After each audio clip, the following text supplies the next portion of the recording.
We all know somebody that never takes responsibility for their actions. It's never their fault, it's always the circumstance or the situation. They said that to me, so I reacted like this. Well, being in that victim mode is a story they tell themselves. It serves a purpose. And I'm telling you now, healing will never come if you never take responsibility for your actions and if you never take responsibility for your reactions to other people's actions. I want to share with you today an incredible resource. And I actually want to read to you an excerpt from a newsletter by Dr. Roger McFillin. He writes a newsletter on Substack called Radically Genuine. He's a clinical psychologist, he's brilliant, and he's blowing the top off the stories that we've been told from the medical industry about what psychology is, what pharmaceutical drugs are actually doing. And I'm really, really honored to share with you his work today because he tells a different narrative about what it means to be a victim. And it's one that I deeply believe in and have followed with my work as a hypnotherapist and a wellness coach. It's why I'm a coach and not a psychologist, because I believe in what we do differently because of our past. I don't believe in just talking about the problem. Hi, I'm Karon. Yes, I'm a hypnotherapist and a wellness coach. Let me share with you this particular excerpt from the newsletter he's written called Are Our Victim Stories Keeping Us Sick? The toxic merger of victim and therapy culture. And he writes, therapists validate session after session, year after year, afraid that challenging the victim narrative might be seen as harmful or invalidating.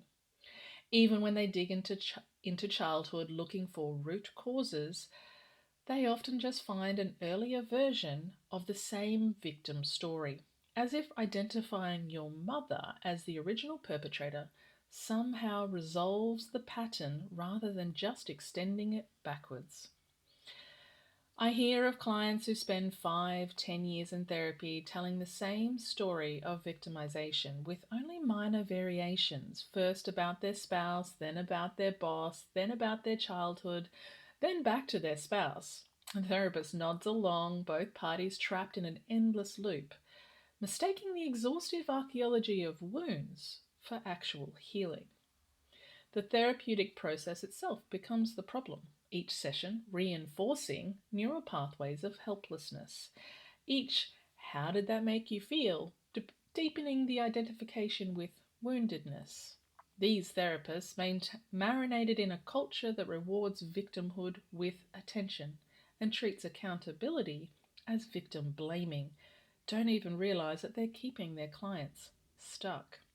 They think that they are being trauma informed when they're actually trauma reinforcing. The therapy room becomes a stage where the same drama plays out weekly, with the therapist as the audience, validator, and unwitting enabler. No one questions why the client isn't getting better, why the same patterns keep repeating, why years of processing haven't led to transforming. It's become therapeutic theatre, expensive and endless, with everyone playing their assigned roles perfectly while genuine healing remains perpetually out of reach. The victim perpetrator narrative isn't inevitable, it's a choice, and the consequences of that choice ripple through each aspect of our lives. Imagine what our world would look like if we stopped feeding the victim perpetrator narrative that keeps us small, divided, and suffering. If we recognize that forgiveness isn't weakness, but the ultimate reclamation of power. I think of my clients who've made this shift. They don't forget what happened to them, but they stop living there. They don't excuse those who hurt them, but they stop giving them control over their future. They transform from wound collectors to wisdom cultivators, from grievance professionals to growth practitioners. The victim story will always be available. It's validated by our culture, reinforced by our politics and often enabled by well-meaning but misguided therapy. It's comfortable. It explains everything. It demands nothing except our continued suffering. But there's another story waiting, one where we're not victims or perpetrators, but conscious creators, using every experience, even the painful ones, as material for our becoming. One where forgiveness isn't about them, but about our freedom. One where we recognize that holding on to victimhood is like gripping a burning coal and wondering why our hand won't heal. The question isn't whether we've been wronged. Most of us have. The question is whether we'll let that wrong define us forever, or whether we'll do the hard, necessary work of reclaiming authorship of our own lives. The prison door is open. It's always been open. We just have to be willing to let go of the story that's keeping us inside.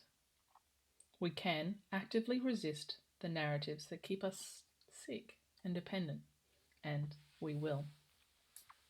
I really want to thank Dr. McFillin for writing this particular piece because it speaks to why coaching is such a fundamentally stronger avenue for creating change, because it's always future orientated. It's always about action. It's never about your past or the story that you want to hold on to. It takes what happened to you and it makes it part of why you are successful in whatever you achieve. It strengthens you. My work as a hypnotherapy includes timeline therapy, and we do have a process in which I enable people to heal from past traumas, childhood abuse, PTSD, depression, anxiety, and a lot of other ways in which our mind are challenged. But we don't talk about the issues. We don't go into detail. So if you are curious and interested and you want to heal because you are done being a victim, I invite you to reach out. I can support you. Until soon, blessed be.